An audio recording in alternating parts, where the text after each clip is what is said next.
Assalamualaikum warahmatullahi wabarakatuh. Apa kabar teman-teman? Kok kayaknya kurang semangat nih. Apa kabar? Angkat tangan kalau mahasiswa. Wah, oke, ramai sekali nih. Angkat tangan kalau dosen. Waduh. Ada yang dosen dan mahasiswa? Angkat tangan kalau rektor. Wah, hebat sekali. Oke, terima kasih. Bapak-bapak, ibu-ibu, terima kasih untuk kesempatan mempresentasikan arahan kebijakan Kemendikbud episode kedua. Episode kedua yaitu Kampus Merdeka. Merdeka Belajar, episode kedua Kampus Merdeka. Bapak-bapak, ibu-ibu ingat episode 1 yang mana? Waktu UN, USBN, RPP, zonasi, masih ingat? Oke, itu episode pertama. Ini episode kedua kebijakan. Dan fokusnya adalah kepada perguruan tinggi. Makanya dinamakan Kampus Merdeka. Pendidikan tinggi ini memiliki potensi dampak tercepat untuk perubahan SDM unggul. Kenapa? Karena jangka waktu dari keluar dari perguruan tinggi sampai di dunia yang nyata untuk bisa membangun Indonesia itu sangat yang tercepat. Ya. Potensi kalau kita bisa meningkatkan kualitas perguruan tinggi kita, terutama S1 di mana kebanyakan mahasiswa kita itu ada di S1. Ini adalah cara tercepat untuk membangun SDM unggul. Pendidikan tinggi di Indonesia ini harus menjadi ujung tombak yang bergerak tercepat. Karena dia begitu dekat dengan dunia pekerjaan, dia harus yang berinovasi tercepat dari semua unit pendidikan. Karena harus adaptif dan selalu berubah dengan lincah. Namun pada saat ini itu situasinya tidak seperti itu. Inovasi yaitu tujuan utama daripada perguruan tinggi, inovasi dalam pembelajaran, inovasi dalam pembaktian masyarakat, inovasi dalam research, itu tidak bisa dilakukan tanpa ruang bergerak. Inovasi hanya bisa terjadi di dalam suatu ekosistem yang tidak dibatasi. Dan ini adalah spirit atau esensi kebijakan Kampus Merdeka kita. Marilah kita masuk ke dalam 4 kebijakan program pokok Kampus Merdeka. Yang pertama adalah pembukaan program studi baru. Bagi teman-teman yang tidak tahu program studi itu apa, atau prodi. Prodi itu adalah perkumpulan mata kuliah yang dikerjakan oleh para dosen pada kepala prodi di dalam suatu departemen di perguruan tinggi. Di mana nanti mahasiswa kalau mengambil prodi tersebut, dia lulus dengan sarjana prodi tersebut. Ya, jadi kalau misalnya lulusan sarjana teknik sipil, prodinya itu namanya teknik sipil. Kalau sarjana hukum, prodinya itu namanya hukum dan lain-lain. Bagi mungkin yang belum mengenal apa itu prodi. Sekarang membuka prodi baru tantangannya sangat besar. Perguruan tinggi ditantang untuk menjawab semua kebutuhan industri, kebutuhan negara dan lain-lain. Tapi pada saat dia ingin berinovasi, menciptakan mata kurikulum baru dan prodi baru, jumlah proses untuk mendapatkan izin tersebut dari kementerian itu sangat berat. Kriterianya juga sangat berat. Tapi mereka ditantang untuk menjawab kebutuhan industri yang selalu berubah. Nah, ini menjadi suatu tantangan yang sangat besar bagi perguruan tinggi. Kedua, sekarang banyak sekali kurikulum dari prodi-prodi di universitas kita. Sifatnya itu sangat teoritis. Sangat teoritis. Dan tidak banyak yang bisa dibilang 100% link and match dengan kebutuhan di dalam dunia yang nyata. Dan yang ketiga adalah banyak prodi yang kurikulumnya, bahan kontennya, materinya itu belum bisa bersaing di panggung dunia. Belum pada saat ini. Banyak yang bagus, tapi dibilang bisa bersaing di panggung dunia belum bisa dibilang begitu. Jadi apa solusi kita, apa kebijakannya? Kita ingin melakukan kolaborasi atau bisa disebut juga pernikahan massal. Apa yang dimaksudkan pernikahan massal? Pernikahan massal antara universitas dengan berbagai macam pihak-pihak di luar universitas untuk menciptakan prodi-prodi baru. Perguruan tinggi yang mempunyai akreditasi A dan B langsung diberikan izin untuk membuka prodi baru asal mereka memiliki kerjasama dengan pihak ketiga, yaitu organisasi-organisasi kelas dunia. Artinya untuk universitas yang punya akreditasi A dan B tidak perlu lagi melalui proses perizinan prodi di kementerian, tidak usah lagi dicocokkan dengan rumpun ilmu yang mana, ketetapannya mana dan lain-lain, asal mereka bisa membuktikan mereka melakukan kerjasama dengan ada 4 opsi, ini dan atau ya, perusahaan berkelas dunia, 2, organisasi nirlaba berkelas dunia, contohnya seperti PBB, Bank Dunia, USAID dan lain-lain. Ketiga, BUMN maupun BUMD. Dan yang keempat adalah top 100 World University berdasarkan QS ranking. Ini adalah 4 opsi yang bisa ada. Nah, Bapak-bapak, ibu-ibu, untuk yang 3 pertama tadi, yang bukan universitas top 100 ya, 1, 2, dan 3, prodi tersebut harus membuktikan kepada pemerintah kerjasamanya nyata dan real. Bagaimana cara membuktikannya? Ada 3 kriteria artinya kerjasama. Baru acinya kalau 3 kriteria ini terpenuhi. 1 adalah harus menunjukkan kerjasama dengan mitra pihak ketiga itu dalam penyusunan kurikulum. 2, ada program magangnya. Dan 3, ada perjanjian kerjasama dari sisi rekrutmen. Artinya lulusan prodinya harus ada perjanjian kerjasama dari sisi rekrutmen perusahaan tersebut maupun NGO kelas dunia tersebut maupun BUMN, BUMD tersebut. Kalau prodi ini bisa membuktikan ada kerjasama ini 3 dengan organisasi kelas dunia, otomatis akan diberikan izin membuka program studi. Kenapa kita melakukan kebijakan ini? Apa hasil yang kita inginkan? Seperti yang saya bilang tadi, yang kami inginkan adalah pernikahan massal. Semua rektor-rektor, semua kepala prodi, semua dekan-dekan akan berlomba-lomba, meeting-meeting dengan berbagai macam pihak universitas luar negeri, dengan berbagai macam NGO kelas dunia, dengan berbagai macam perusahaan kelas dunia di Indonesia maupun perusahaan dari luar negeri, untuk menciptakan partnership yang real. Berdasarkan 3 kerangka ini, kurikulum, dimagang, direkrutmen. Dan dengan ini kita melepaskan hak perizinan prodi ini hanya sekedar registrasi saja dan kami akan auto approve. Kalau perusahaannya tentu dengan kredibilitas yang tinggi, organisasi tersebut harus kredibilitas yang sangat tinggi. Ini yang kita harapkan, perbenturan, diskusi, meeting yang terjadi dengan berbagai macam instansi civil society masuk ke kampus, kampus pun keluar dari kampus. Topik kedua, kebijakan kedua adalah sistem akreditasi perguruan tinggi. Bagi bapak-bapak ibu yang mungkin tidak mengenal baik nanti di masyarakat, apa itu proses akreditasi? Akreditasi itu adalah suatu proses penilaian yang dilakukan pemerintah untuk menilai 2 hal. Satu adalah perguruan tingginya sendiri dan yang kedua adalah prodi di dalam perguruan tinggi itu.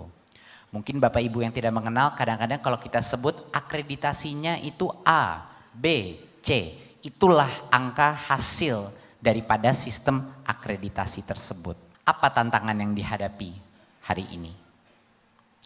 Saat ini saya rasa dosen-dosen dan rektor di sini semua mengetahui bahwa proses dan persyaratan akreditasi itu suatu beban yang cukup besar. Kenapa? Karena semuanya itu dilakukan secara manual, tumpukan dokumentasi dan bukti bahwa universitas itu telah melakukan berbagai macam proses itu bertumpukan. Pada saat ancang-ancang 2 tahun sebelum waktunya reakreditasi itu banyak sekali mahasiswa pun sampai komplain, ini dosennya kemana ya? Gitu. Karena tantangan daripada tuntutan reakreditasi karena ingin memaintain akreditasi tersebut. Saat ini juga banyak sekali antrian perguruan tinggi dan prodi yang belum terakreditasi atau yang benar-benar ingin mengakreditasi, itu luar biasa panjangnya. Bisa bayangkan karena semua prodi dan semua perguruan tinggi itu diwajibkan akreditasi setiap 5 tahun, sehingga apalagi perguruan tinggi yang lebih kecil yang tidak punya resource yang banyak, itu banyak nggak kedapetan proses akreditasinya sampai mereka harus menunggu kadang-kadang bertahun-tahun. Hampir 20% dari permintaan akreditasi tidak terpenuhi di tahun yang itu, sehingga multi year dia menunggu antrian ini. Dan yang terakhir adalah banyak sekali prodi yang ingin standar yang lebih tinggi lagi. Mereka melakukan akreditasi level internasional. Tapi mereka masih harus melakukan akreditasi nasional juga dengan segala macam prosesnya. Jadi pada saat ini ada 3 isu dengan akreditasi sistem. Satu adalah sifatnya sangat manual dan menjadikan beban administratif yang benar-benar mendistract dosen dan rektor keluar daripada fokus core utamanya, yaitu benar-benar meningkatkan kualitas pembelajaran di dalam universitasnya. Kedua, cukup diskriminatif sifatnya karena banyak sekali yang benar-benar membutuhkan akreditasi tidak mendapatkan, sedangkan yang tidak mau direakreditasi atau tidak merasa perlu dipaksakan. Dan yang ketiga adalah bagi yang sudah mengejar target yang lebih tinggi lagi, yaitu international akreditasi, bahkan harus mengulangi prosesnya di tingkat nasional karena belum cukup diakui. Kemana arahnya akreditasi? Kita akan menggunakan 3 prinsip ke masa depan kita. Akreditasi itu harus mengarah kepada sifat sukarela, di mana di hampir semua negara maju sekarang sistemnya adalah sukarela.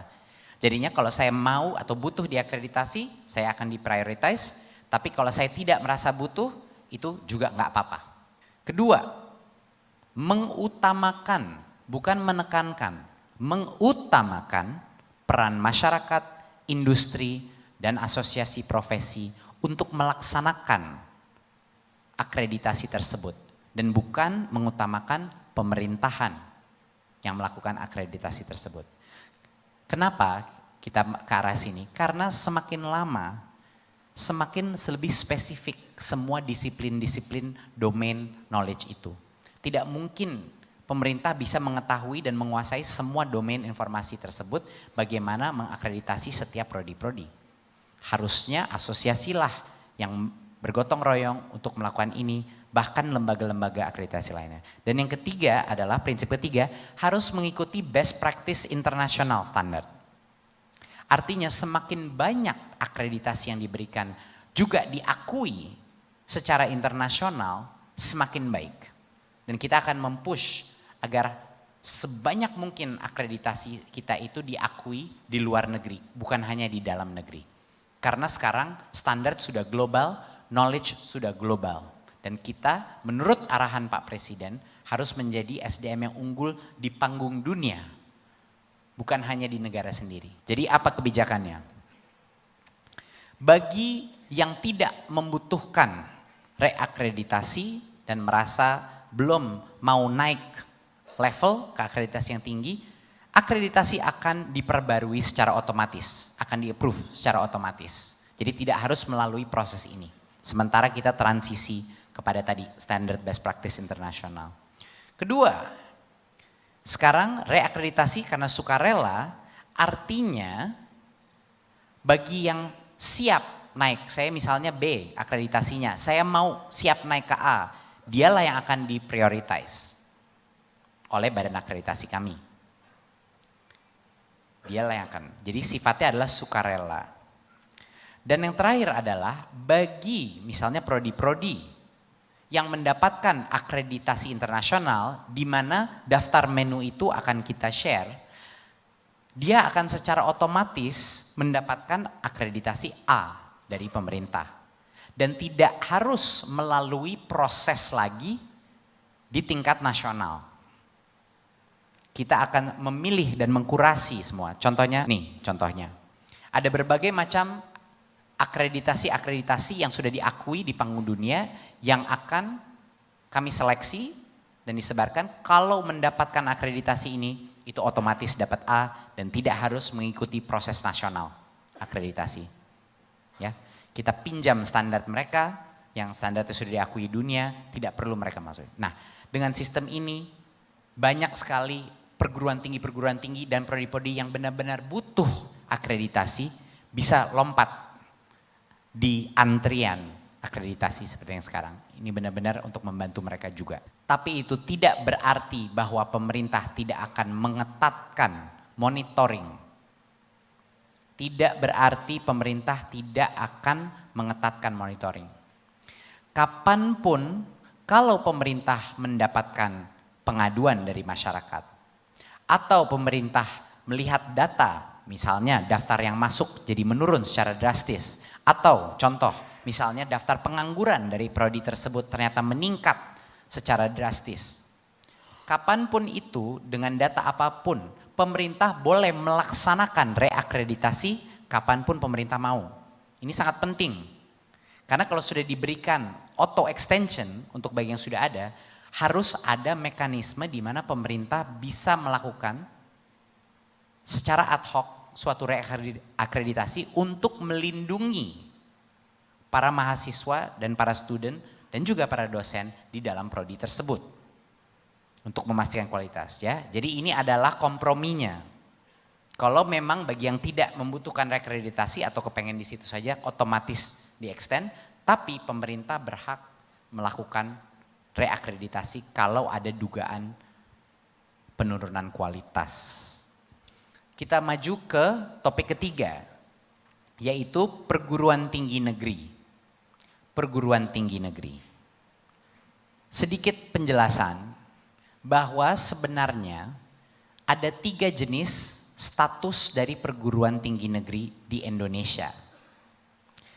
Status itu menentukan tingkat otonomi perguruan tinggi tersebut. Ini hanya untuk negeri ya, ini bukan swasta. Yang paling tidak otonomi, yang paling seperti bagian dari kementerian saja, itu namanya perguruan tinggi Satker, Satuan Kerja. Ini benar-benar seperti departemen di dalam suatu kementerian.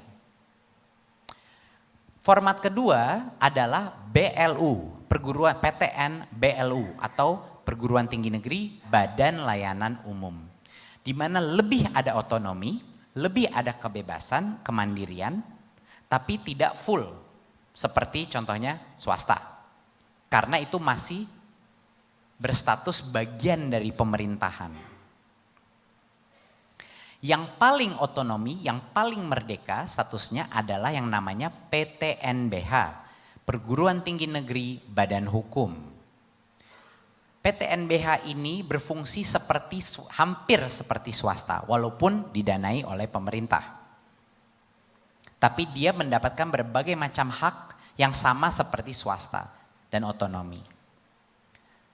Karena tadi tuntutan masa kini adalah untuk semua perguruan tinggi bisa bergerak dengan cara yang cepat.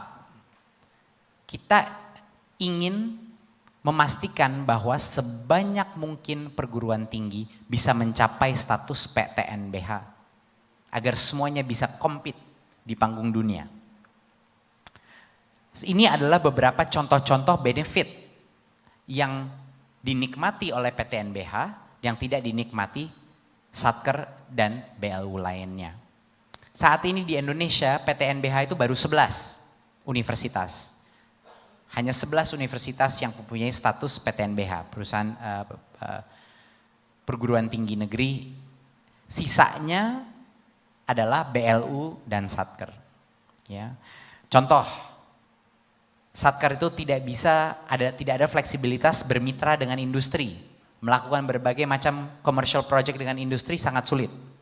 Kedua, semua pengaturan keuangannya dan spendingnya itu harus sangat detail per lini dan dia tidak bisa melakukan perubahan secara cepat. Sulit sekali bagi Satker dan Satker itu untuk misalnya meng-hire misalnya dosen non PNS. Dan Satker dan BLU itu tidak diberikan kepemilikan terhadap aset-aset dia sendiri sehingga tidak bisa dimanfaatkan. Contohnya untuk mengambil pinjaman, contohnya untuk memanfaatkan aset-aset dia. Ketiga adalah keluasan untuk mengembangkan fasilitas akademik dan non-akademik. Ya. Jadi berbagai macam hal kita menuntut kecepatan yang sangat tinggi, tapi kita tidak memperbolehkan dia mendapat status di mana dia bisa meningkatkan kualitasnya sendiri. Gitu. Jadi ini merupakan hal, apa yang kebijakan kita, next. Kebijakan kita simple, yang tadinya persyaratannya itu sangat kuat dan rigid, kita malah akan secara drastis mempermudah syarat untuk menjadi PTNBH untuk seluruh perguruan tinggi negeri. Bukan hanya itu, akan dibantu menjadi PTNBH. Dan poin yang sangat penting di Kementerian Pendidikan dan Kebudayaan, bagi yang mau berubah menjadi PTNBH, ini jangan lupa ini bukan pemaksaan. Kalau memang tidak mau menjadi PTNBH silahkan, nggak ada paksaan. Ini hanya yang mau saja. Tapi kami komit dari Kementerian Pendidikan dan Kebudayaan bahwa bagi yang berubah menjadi PTNBH tidak ada penurunan atau pengurangan subsidi dari pemerintah. Itu hal yang sangat penting untuk diketahui bahwa tidak ada kerugiannya dari sisi finansial, dari sisi pertolongan pemerintah pada saat pindah menjadi PTNBH. Sekarang kita ke bagian favorit saya dan menurut saya ini dari semua kebijakannya yang paling penting. Karena dampaknya untuk negara kita bisa, saya rasa bisa terasa secara cepat dan secara real dan secara masif. Ini adalah hak belajar 3 semester di luar program studi. Hak mahasiswa. Oke. Bayangkan semua mahasiswa kita, S1 kita, itu suatu hari harus berenang ke suatu pulau di laut terbuka.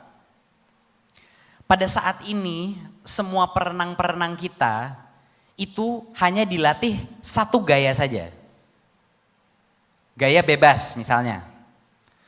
Satu gaya itu adalah prodinya dia.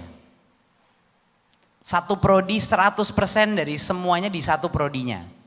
Dan juga dia hanya dilatih di kolam renang. Kolam renang itu kampus. Saat ini semua mahasiswa kita hanya belajar satu disiplin, lalu dia latihan berenang yang nantinya harus di laut, cuman di kolam renang yang aman. Yang ada berbagai macam alat-alat keamanan, nggak ada ombak, nggak ada arus, nggak ada cuaca. Jadi bagaimana pada saat dia nanti nyebur di laut terbuka, dia bisa survive. Kita ingin merubah program S1 itu adalah untuk dia belajar berbagai macam gaya berenang.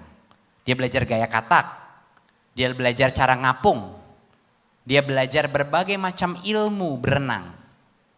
Dan jangan cuman berenang di kolam renang, karena kondisi laut itu sangat bervariatif. Sehingga kenapa nggak kita juga sekali-sekali melatih dia di dalam laut yang bebas.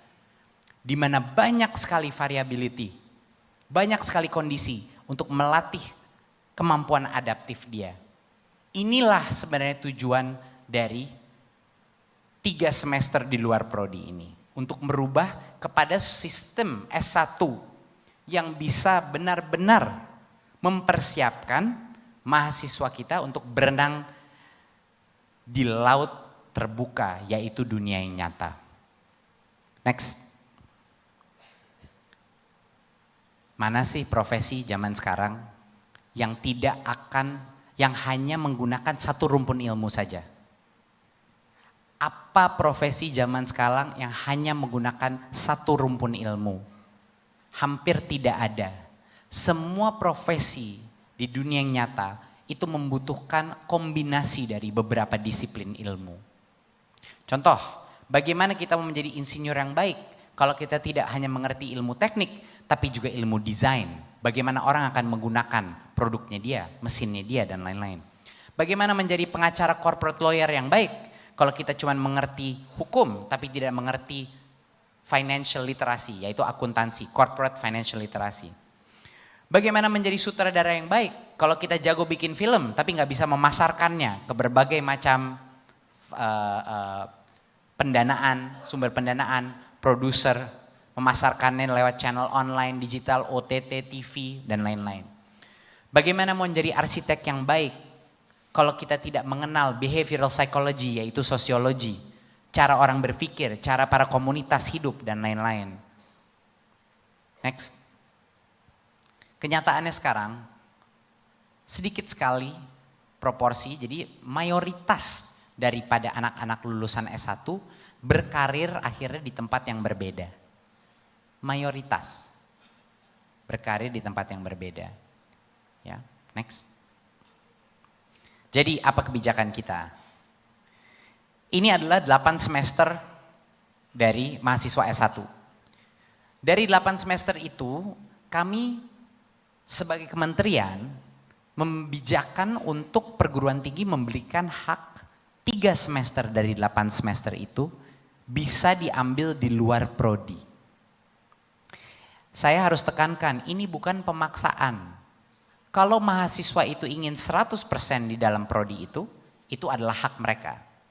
Ini hanya opsinya untuk mahasiswa. Tapi adalah suatu kewajiban bagi perguruan tinggi untuk memberikan opsi tersebut. Ngerti perbedaannya?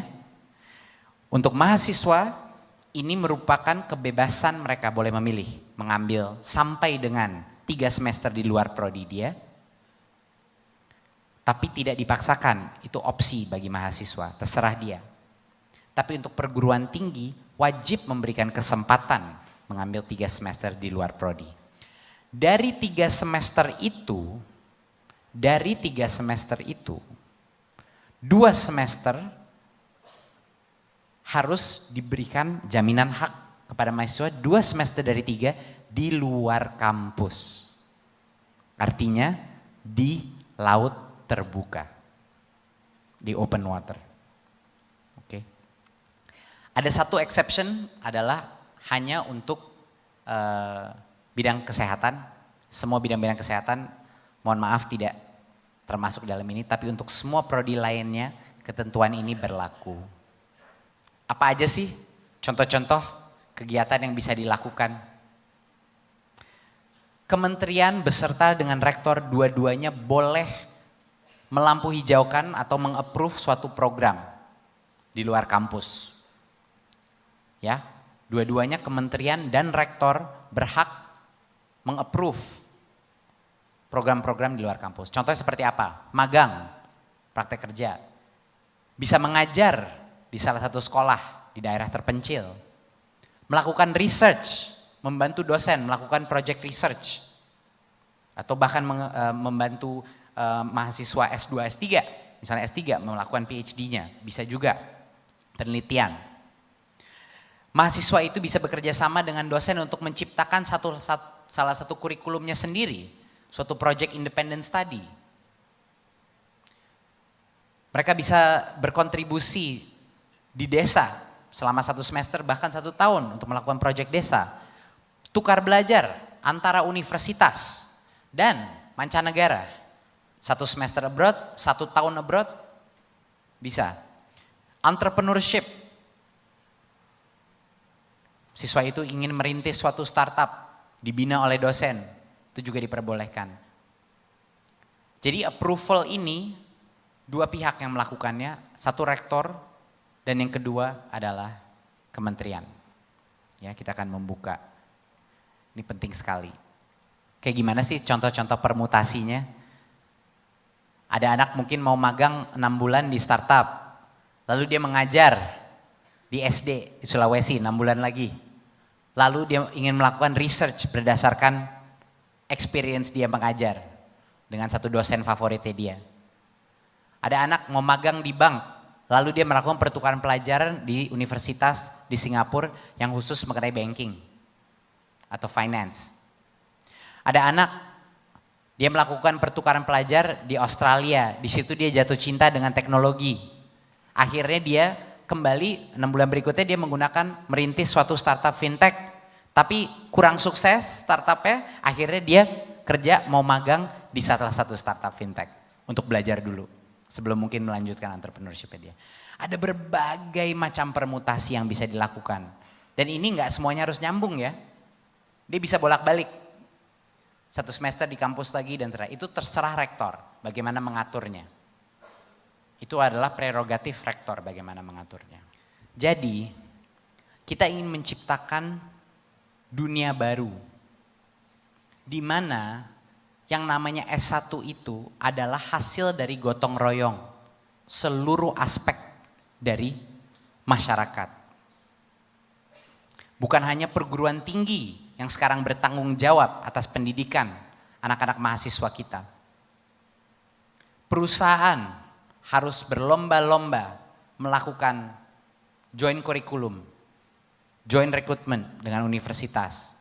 Perusahaan juga sekarang yang tadinya susah sekali untuk mereka tertarik dengan internship karena KKN tadinya cuma 1-2 bulan. Sekarang dengan adanya 6 bulan bahkan bisa sampai 1 tahun, tiba-tiba hampir semua industri yang saya berbicara mengenai policy ini langsung melek. Dan mereka ingin membuka untuk memasukkan anak-anak terbaik ke dalam program-program manajemen trainee mereka dan lain-lain. Organisasi nirlaba kelas dunia yang punya misi-misi sosial, misi-misi SDG, yang terpenting bisa meluncurkan berbagai macam magang dan juga proyek-proyek di dalam universitas. Perguruan tinggi kelas dunia pun harus berpartisipasi, harus ada perkawinan massal antara QS Top 100 dengan universitas kita. Karena exchange program ke luar negeri dan exchange program di antara kampus-kampus Indonesia itu harus terjadi untuk mencapai hak mahasiswa itu. Saya yakin setelah keluar dari presentasi ini, begitu banyaknya rektor bakal harus ngumpul-ngumpul sama rektor lain. Untuk langsung melakukan berbagai macam deal making untuk exchange program. Nah, inilah yang akan memecahkan silo-silo di dalam perguruan tinggi kita sekarang. Dan akhirnya memecahkan paradigma bahwa pendidikan itu hanya tanggung jawabnya unit pendidikan, yaitu perguruan tinggi. Karena itu salah, ini tanggung jawab kita semua sebagai masyarakat. Dan inilah pembebasan SKS ini adalah suatu kebijakan yang akan memaksakan perbauran itu. Yang akan memaksakan berbagai macam elemen masyarakat berkontribusi terhadap pendidikan mahasiswa Indonesia. Next. Saya ingin menunjukkan sedikit video. Ini adalah suatu KKN, hasil KKN, program KKN UGM di tahun 2018 di Papua. Silakan.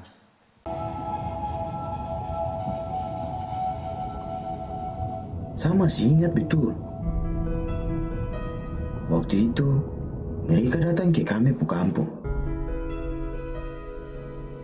30 anak muda dari UGM.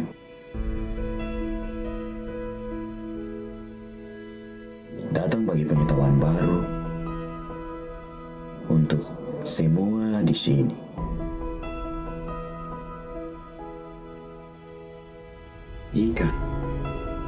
Ikan berpotensi paling besar di Sambir dan Binieri. Selama ini kami bawa ikan dari kampung ke pasar supaya dapat rupiah. Tapi mereka ajarkan hal lain. Ajar cara kasih panjang ikan pun nafas supaya jadi rupiah yang tebal dan tahan lama di kami bu kantong. Selain hasil laut, mereka juga ajar kami cara kelola dana desa yang baik dan mantap. Ada juga tentang pentingnya pendidikan demokrasi dan pemberdayaan sapu mama-mama di kampung. Tidak lupa juga mereka datang ke rumah-rumah untuk lihat kami bu kesehatan. Terus mereka juga kasih ingat kembali tentang cara hidup sehat. Pokoknya senang sekali ketemu mereka. Pendidikan di Sambir dan Binieri katanya sudah mulai berkembang, tapi adik-adik bersemangat di sini masih kurang. Itu yang bikin adik-adik rasa malas buat belajar. Mereka hadir bikin terobosan baru. Mereka datang ke sini bawa semangat baru. Mereka kasih satu energi baru untuk sapu adik-adik di pinggir pantai. Bah kakak, kapan saya bisa sekolah pantai lagi? Sahut sapu adik sambil bayangkan memori indah bersama mereka. Dan satu hal yang paling penting, mereka bantu sadarkan kembali mata ini tentang potensi alam Sambir dan Binieri. Benar, alam kami sangat indah dan mempesona. Bibir pantai yang begitu manis, mereka hias dengan beberapa meja, kursi, dan ayunan. Mereka ambil sendiri dari hutan. Mereka tarik satu dermaga dari tengah laut menuju bibir pantai, supaya bikin semua jadi sempurna. Emas itu kembali berkilau, menciptakan sendi-sendi kehidupan baru untuk kami, orang Samber dan Binieri.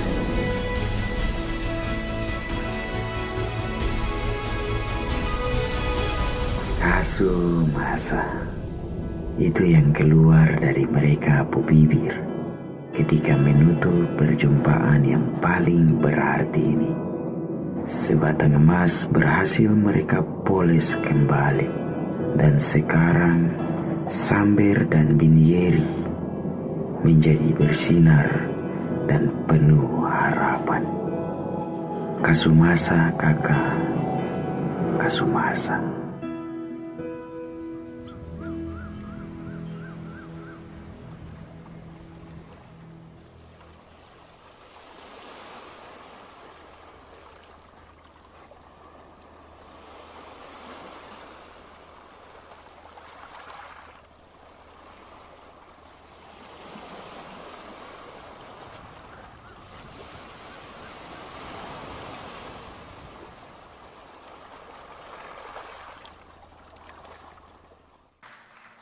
Itu adalah proyek 2 bulan yang terjadi di Papua. 2 bulan. Bayangkan apa yang bisa dicapai dalam waktu 6 bulan. Bayangkan apa yang bisa dicapai dalam waktu 1 tahun. Dengan anak-anak mahasiswa terbaik dari seluruh Indonesia. Gotong royong, membantu belajar dan berdampak sosial langsung. Memecahkan permasalahan, bukan teoritis tapi permasalahan yang benar-benar ada. Dan juga berinteraksi dengan berbagai macam adat, suku, perspektif sosioekonomi Indonesia untuk memecahkan masalah yang real. Bapak-bapak dan ibu-ibu, inilah yang namanya pendidikan. Ini adalah pendidikan yang problem focused. Pendidikan yang secara otomatis akan melakukan penguatan karakter. Ini adalah pendidikan yang akan mengekspos generasi pemimpin-pemimpin masa depan kita kepada Indonesia itu sebenarnya menjadi apa. Setiap kali saya menonton video itu saya terharu. Karena saya bisa membayangkan alangkah powerfulnya mahasiswa kita kalau kita kerahkan memecahkan masalah yang real di luar situ. Itu adalah esensi daripada kampus Merdeka dan itu adalah esensi dari Merdeka Belajar. Wassalamualaikum warahmatullahi wabarakatuh.